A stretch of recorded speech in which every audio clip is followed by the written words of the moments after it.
Pemahaman tentang akhirat itu apa? Pemahamanku terhadap akhirat itu tidak relevan terhadap realitas gitu. Mau aku memahaminya atau tidak, konsep akhirat itu adalah konsep yang tidak bisa dibuktikan ada, sekaligus tidak bisa dibuktikan tidak ada gitu. Jadi itu sistem kepercayaan yang nggak bisa diapa-apain gitu. Kenapa untuk urusan dunia 24 tahun begitu seriusnya? Taruhlah 20 tahun standarnya begitu seriusnya. Tapi untuk urusan akhirat yang abadi dan kita mengerti itu dibutuhkan, kenapa tidak serius? Dunia nggak dibawa pulang.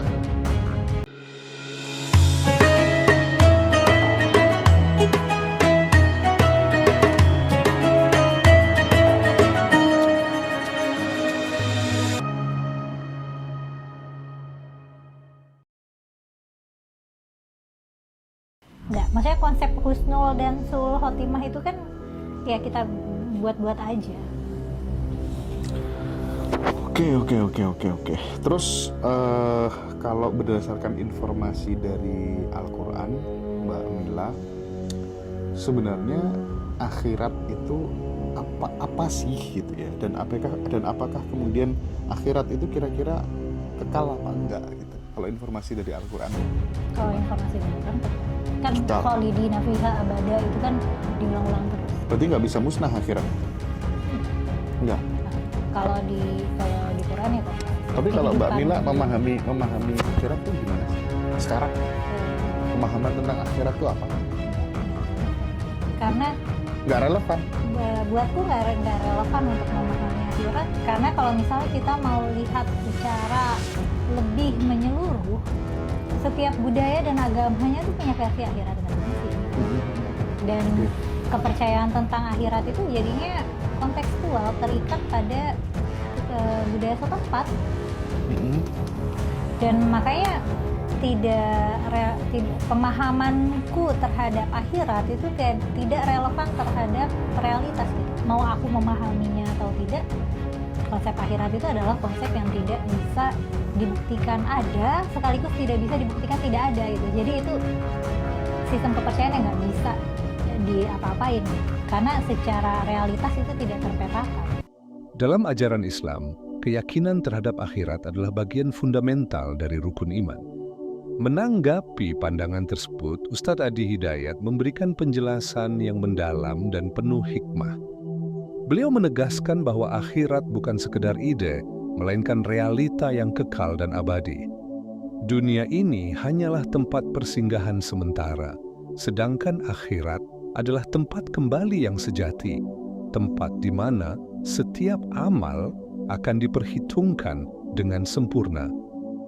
Manusia itu memang kadang aneh. Saya memang kadang aneh gitu. Ya? Untuk urusan dunia yang sifatnya sementara dan ditinggal wafat, begitu serius ditekuninya. Antum sekolah dari TK ya? Bahkan dari PAUD kan? PAUD, TK. PAUD berapa tahun? Setahun. TK berapa tahun?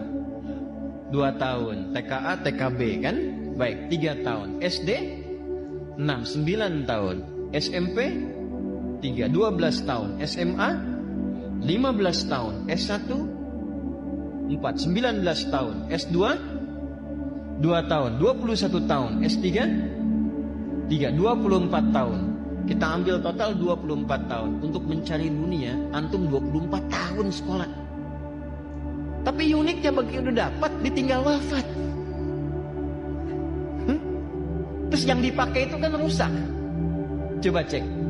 Sudah berapa kali ganti sendal? Berapa kali ganti kendaraan, ganti baju, ganti handphone, ganti macam-macam. Terus kita berusaha belajar lagi untuk mencari dunia. Berangkat gelap, pulang gelap, dapat letih. Tapi sifatnya sementara, meninggal selesai. Kenapa untuk urusan dunia 24 tahun begitu seriusnya? Taruhlah 20 tahun standarnya begitu seriusnya. Tapi untuk urusan akhirat yang abadi dan kita mengerti itu dibutuhkan, kenapa tidak serius? Sholat itu kan tiap hari dan dibawa wafat. Dunia nggak dibawa pulang. Apa Anda duga handphone yang Anda gunakan merekam sekarang akan dibawa sampai dengan ke alam kubur? Man rabbuka? Lihat nih, saya juga udah pernah ngaji. Nggak bisa begitu. Nggak bisa. Di bawah cuma kain kafan kan? 2 helai untuk laki-laki, perempuan pakai kudungannya. Ada kantongnya nggak kain kafannya? Tidak ada. Artinya urusan dunia selesai. Kan demikian.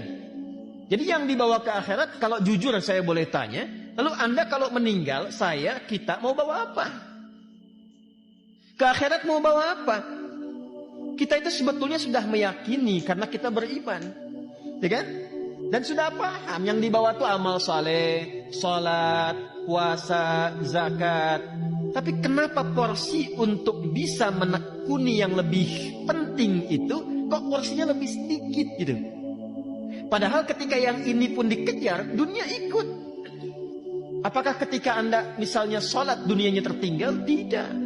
Betapa banyak orang-orang terdahulu bahkan sekarang salatnya rajin, pekerjaannya sukses kok. Ya. Dengan menghafal Quran apakah akan mengurangi prestasi dunia? Tidak.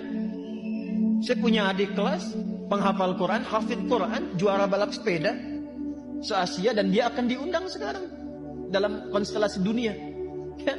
Eventnya dunia sekarang itu hafal Quran 30 juz, bukan juz 30 itu. Ya, jadi bukan berarti kita mengejar akhirat tertinggal dunia. Makanya Imam Ibnul Qayyim rahimahullahu ta'ala mengatakan, kalau ingin menyikapi dunia, sikapi seperti bayangan. Jangan dikejar dan jangan ditangkap, gak ada kerjaan. Berbalik Anda, maka bayangan akan mengikuti. Maka berbalik menuju akhirat, dunia akan ikut. Paham sampai sini? Nah, saudara-saudara seiman semua, kasus Kumailah Hakimah yang dulunya hafidz Quran, lalu memilih untuk murtad dan menyatakan bahwa akhirat tidak relevan, menjadi contoh nyata bagaimana manusia bisa tergelincir ketika akal dan hati tidak lagi berjalan selaras dengan kebenaran. Dalam Islam, keberadaan akhirat bukan sekadar ajaran tambahan, melainkan pondasi utama kehidupan. Ustadz Adi Hidayat dengan tegas dan lugas menanggapi pandangan tersebut. Beliau mengingatkan bahwa urusan dunia jangan dijadikan tujuan akhir. Dunia hanyalah tempat singgah sementara. Kita memang hidup di dunia ini dan perlu menjalani berbagai aktivitas. Tetapi, sejatinya semua itu harus dipersiapkan untuk bekal kehidupan abadi di akhirat. Dunia ini penuh tipu daya, sedangkan akhirat adalah kehidupan yang hakiki, yang setiap jiwa pasti akan menghadapinya. Mereka yang mulai meremehkan akhirat berarti terjebak dalam fata morgana dunia. Sebagai seorang muslim, kita diajarkan untuk bersungguh-sungguh dalam mempersiapkan diri, dengan amal, dengan ibadah, dengan akhlak mulia. Allah telah berfirman berkali-kali dalam Al-Quran, bahwa kehidupan akhirat jauh lebih baik dan lebih kekal. Maka dari itu, keseriusan dalam urusan akhirat bukanlah pilihan, melainkan kewajiban. Nah, semuanya itulah pembahasan kali ini. Semoga apa yang disampaikan bisa memberikan kita manfaat dan pelajaran baru untuk kita semua. Sekian video kali ini, sampai jumpa di video berikutnya. Wassalamualaikum warahmatullahi wabarakatuh.